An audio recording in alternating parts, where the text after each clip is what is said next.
statue in the forest. A short kind of little piece that shows a concept or a forest that is integrated into my world. And I made an animatic about a while back, collabing with one of my friends. But the general consensus of it, which is what I kind of wanted to talk about today, is that the forest was cursed. And now there's mutants who live in it, but any human who enters will see their own death repeatedly until their body, which is still, like completely still paralyzed, rots. This is kind of dark, but where does my piece fit in all of that? A new character that I've introduced slowly into the story is Ilios.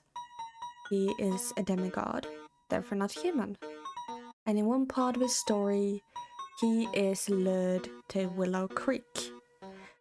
And because he is a demigod and not human, unlike most of the victims, he doesn't die. So this piece is him standing still in time, paralyzed. And a lot of the concepts about Willow Creek and the cursed forest and everything like that came up with kind of like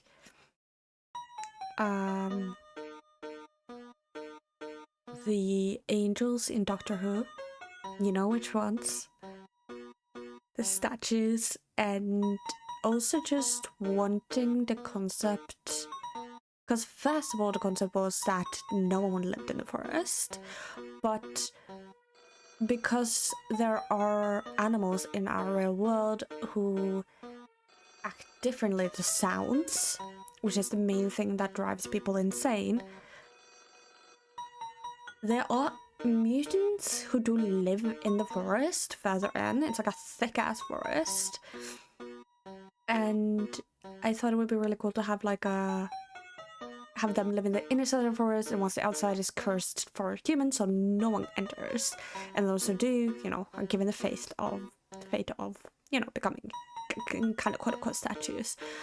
And it's really cool because I really like that kind of concept, and I've even thought about writing a little piece of it in the bestiary, but due to Cade being my main OC and everything like that, I don't think they would actually go into the forest, because it would just not make sense for Cade to enter the forest, because he would become another statue, right? He would not be able to get free, and I'm not sure how his species would react to the noise, because it's like a high pitch. I have tinnitus. I want to just mention that I have tinnitus, and the high pitch was in my head constantly. It was kind of a little bit of like why I came up with it as well, being the main tactic. And because humans, we react to things like noise, and you can like kind of imagine there's so much noise in your head, and you hear so much white noise and like loud pitch that you kind of, your brain isn't adapt to it.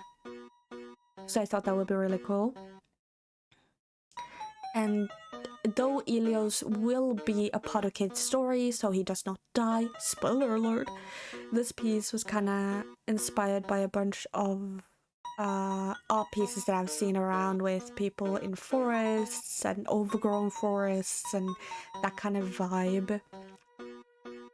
And I watch a lot of Walking Dead, and there are scenes in that kind of inspired me, with like corpses in the grass, where the grass and moss had like, you know, kind of like grown into it, and it become a part of the forest, like the forest had claimed it. And that's kind of an interesting thing to think about as well.